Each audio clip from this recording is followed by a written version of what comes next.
Can I start with a story? Okay. So a few years ago, I'm at work. I was an associate pastor at a large church, and I got a phone call, and my caller ID said Marion County Sheriff's Department, okay? So, which is Salem, Oregon, okay? So I pick up the phone, I'm excited, and I said, hey, this is Casey, how can I help you? And they said, is this Casey Graves? And of course, I said, yes, and I was excited that they were asking for me by name because my wife and I are into the true crime documentaries, and it's like, man, I've always dreamed about being the guy that was a key witness and putting the bad guy behind bars. And the sheriff, or the voice on the other side of the phone said, well, we have a warrant out for your arrest. And I laughed, and I said, excuse me? And he said, we have a warrant out for your arrest. And I said, well, what is this connected to? And they said, the guy on the other side said, we have you on surveillance stealing over $1,000 worth of merchandise at a local Walmart. And I said, this isn't a joke, is it? I said, can I ask what your name is? He said, this is Sheriff's Deputy Johnson. I made up the Johnson part because I couldn't remember that part. He said, on October 19th, 2019, we have you on surveillance. And I said, I'm telling you, you have the wrong guy. I'm a pastor. We always tell the truth. And I said, what are you telling me that I need to do? And he said, you need to drive to Salem, Oregon, and turn yourself in. And I was shocked. I said, okay, thank you. And I hung up the phone. I got on Google and I Googled the crime. What is the crime of stealing over $1,000 worth of merchandise? It's a Class C felony, right? There's a warrant out for my arrest for being a felon. And I had no idea what to do. I went and told my lead pastor, and he said, well, we had a local police, like the local county sheriff that went to my church, okay? So I called him up, and I said, hey, there's a warrant out for my arrest, told him the whole story. I said, what should I do? And he goes, you need to find an alibi, okay? Do you have anything on your phone, any pictures, anything on Instagram? And I said, that's a great idea. And so I'm over the next couple of days, I'm like stressed out, right? And, I could imagine the local papers like, associate pastor arrested for Class C felony. And lo and behold, as I scrolled through my phone, I found a picture on the actual date. It was 6 a.m., 6 in the morning. I was at the Portland airport with my wife, and we were headed to Indiana to visit some friends. And I was like, yes, I'm innocent, I found my alibi. I called the sheriff, and I told him, the guy that went to our church, and he took care of the rest. And I never got arrested, which is good, right? I'm not a felon. What happened? Somebody stole my identity. Somebody named Casey Graves stole my identity. Last week we started a series of messages where we're talking about how to define ourselves. And some of us, we see ourselves as a mother. Some of us see ourselves as a father or a son or a daughter or a teacher or a CPA or a realtor. And all that's really good stuff. But many of us spend our lives being defined by the pain we've experienced, such as divorce or bankruptcy, a business failure, addiction, or some other mistake that we've made in our past. Unfortunately, it can be not just an event, but a way in which we define ourselves. And what happens is our pain can steal our identity. All of us have pain that can define us. I want you to think about some of the things that we say. I'm too young. I'm old. I'm injured. I'm damaged goods. It might be the result of getting older, like a bad back or a replaced knee. It might be something to where I'm depressed or I'm just an anxious person. Of course, it might be a judgmental mother-in-law, which is defined as a pain in the neck. Whether your pain is physical or emotional or mental or even relational, all of us deal with pain and all of us seek to relieve pain.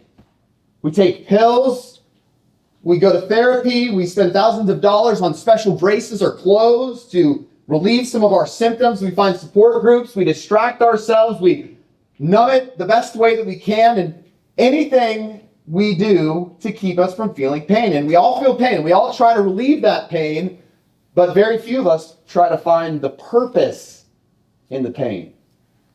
Viktor Frankl, he was an Austrian psychologist who experienced unimaginable pain in a Jewish concentration camp in Auschwitz, Germany from 1942 to 1945. And after years after his release, he said that the only way he was able to survive was by refusing to give up and believe that something good could actually come from his painful experiences. And he said that even if the Nazis took everything and everyone he loved, they could not take away the control that he had on the inner life of his soul. He said, Viktor Frankl, he watched many men give up hope and the will to live, and he found that the one thing that could keep him going was consistently trying to find something good or purpose in what he was experiencing. Frankl noticed that it were those who had nothing to live for that died quicker and in the concentration camps.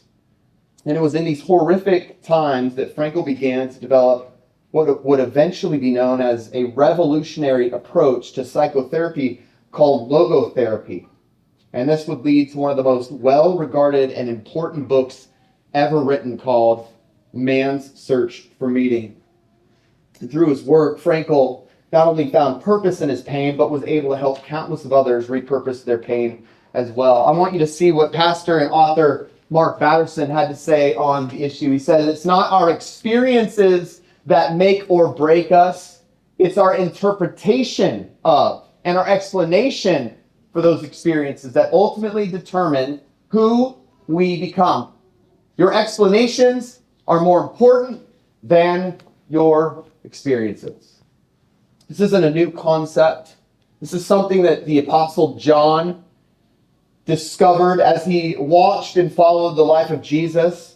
And not in a sense of like, turn your frown upside down, positive thinking, or keep your head up theology, but in a real sense, he watched Jesus bring something good out of painful situations. And John discovered that Jesus himself could provide hope and purpose in our darkest moments. And we see this come to life in John chapter 9, where Jesus has this encounter with a man who was born blind.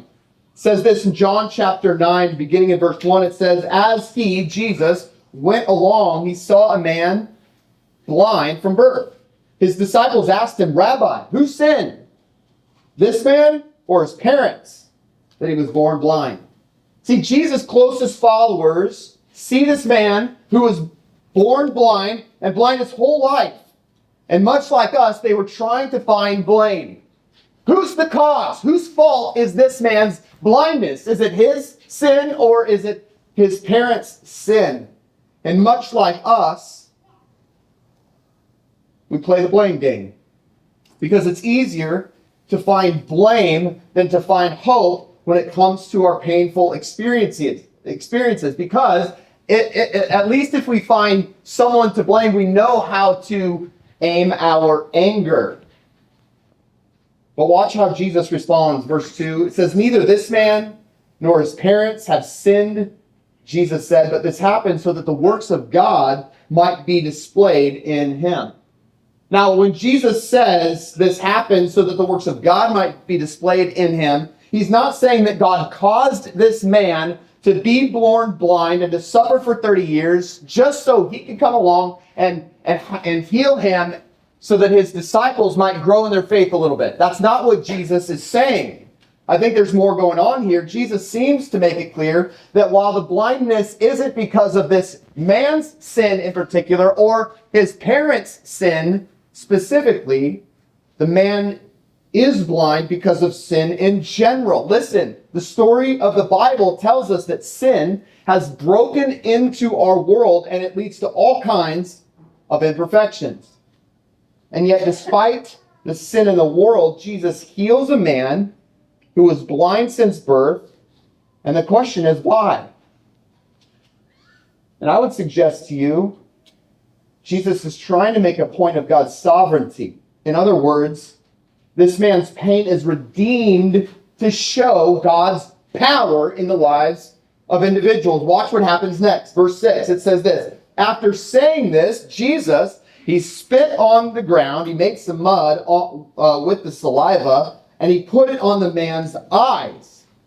That's weird. Go, he told him, wash in the pool of Siloam. This means sent. So the man went and washed and came home seeing. God's displaying his power.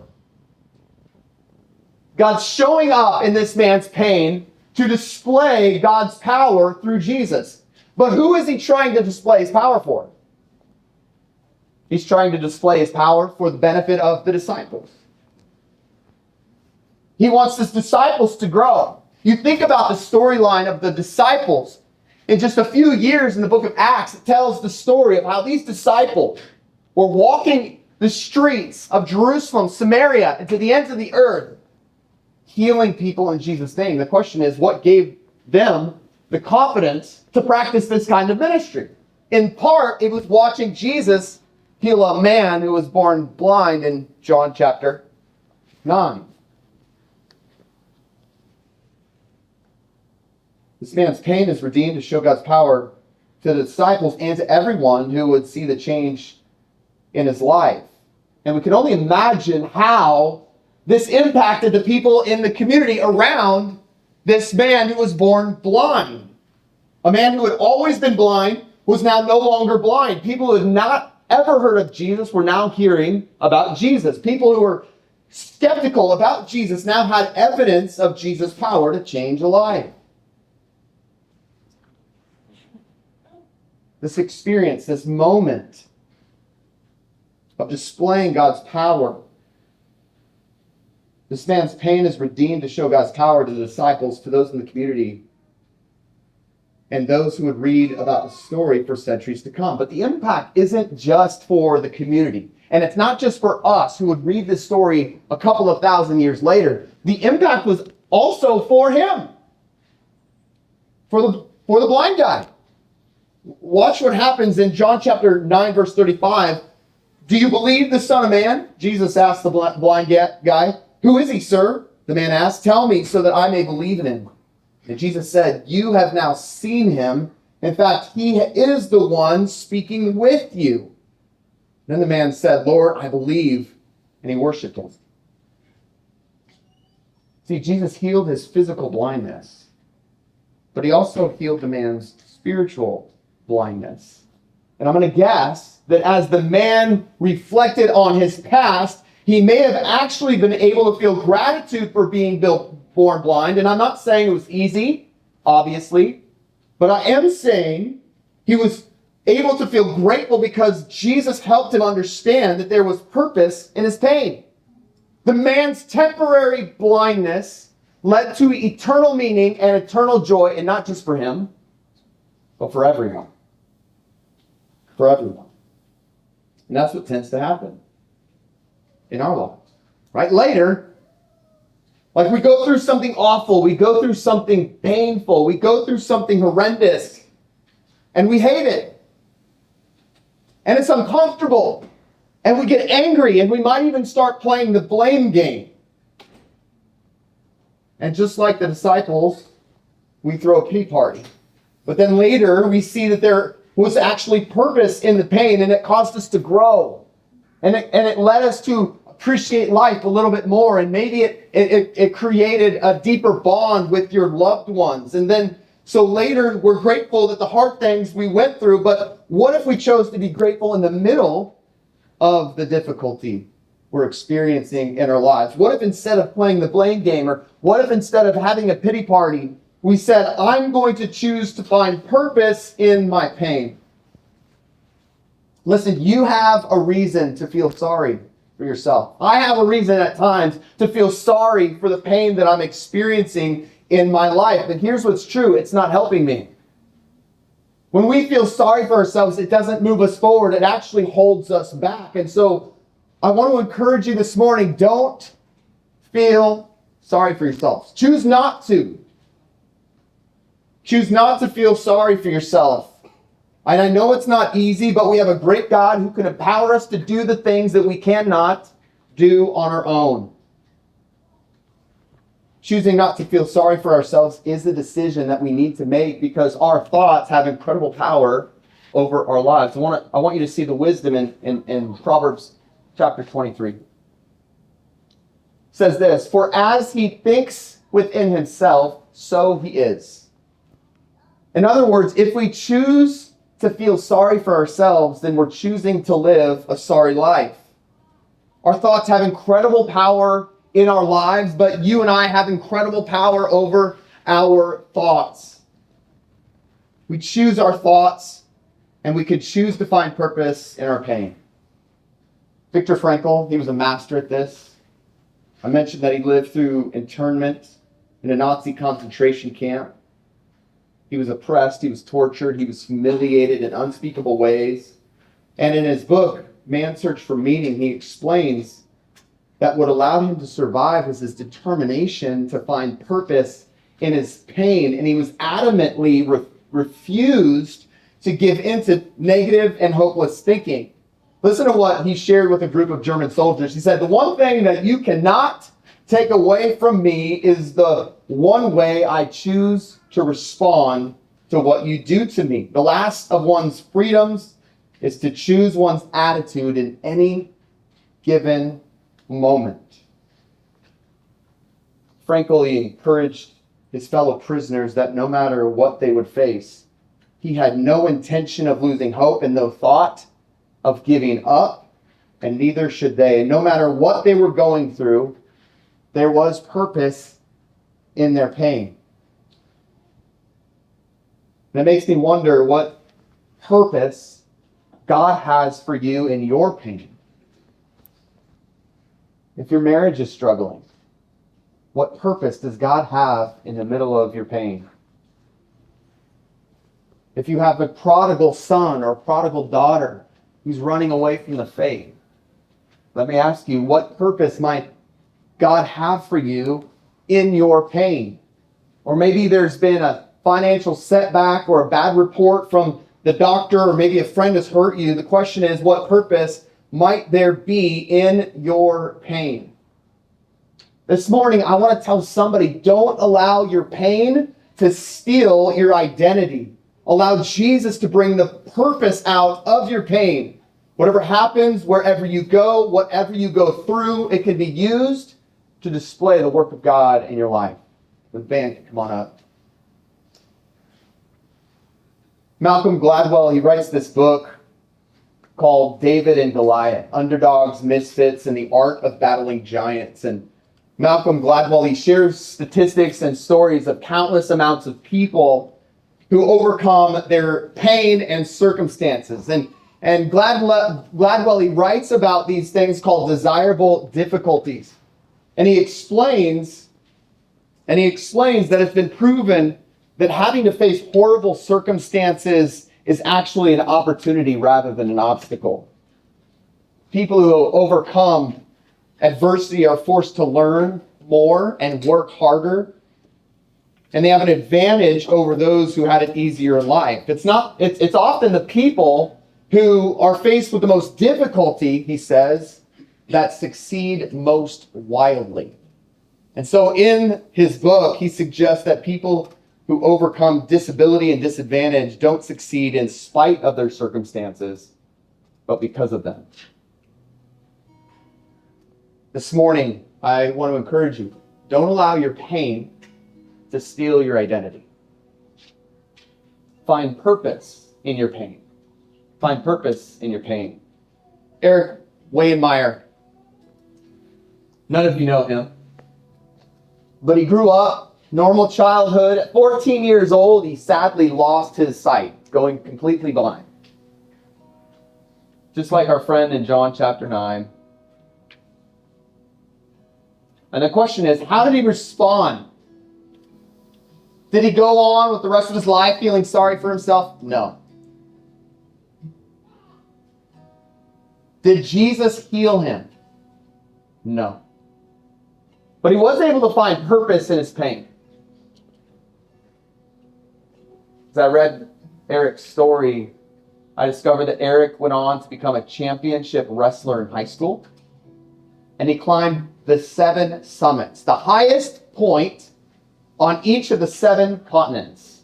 He's one of 150 people in the world to ever have accomplished this feat. And you know what? He did it all blind. Why?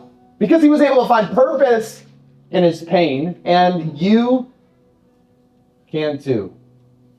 Some of you are going through tremendous amounts of difficulty and pain right now. And I know that it can be hard, difficult, and even impossible to see purpose in the middle of a painful situation. But we serve a God. We worship a God. We read about a God in the Bible that's able to overcome impossible barriers so that you and I can experience Him. I want to encourage you to find purpose in pain. Let's pray. Father, I want to pray and ask that you would show up for each of us. There's many in this room who are experiencing pain right now.